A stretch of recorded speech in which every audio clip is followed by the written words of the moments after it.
What's going on, guys? Today I'm going to be showing you how to do picture-in-picture on the new iOS 14 on my iPhone SE 2020. So let's get to it. So the first thing you want to do is go into either Apple TV or Netflix, because it's not available on YouTube yet. So if you want to watch a show on Netflix, right now this is Man with a Plan. So you can watch a show on Netflix and then just press the home button. You can make it bigger. Do whatever you want. Go look things up, play some games, and you can also do this while playing Call of Duty Mobile. So you can, switch it on the side. You can also connect a controller and also play and watch at the same time. And so here you can either exit out right there, like that, or you can go back in it.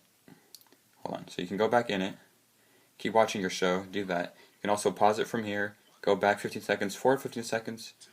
Or you can just go like this, swipe this way. So in order to, make it like hide for just a minute if you're busy doing something, then you can go back. You can either do this, which makes it full screen again, and you can enjoy watching.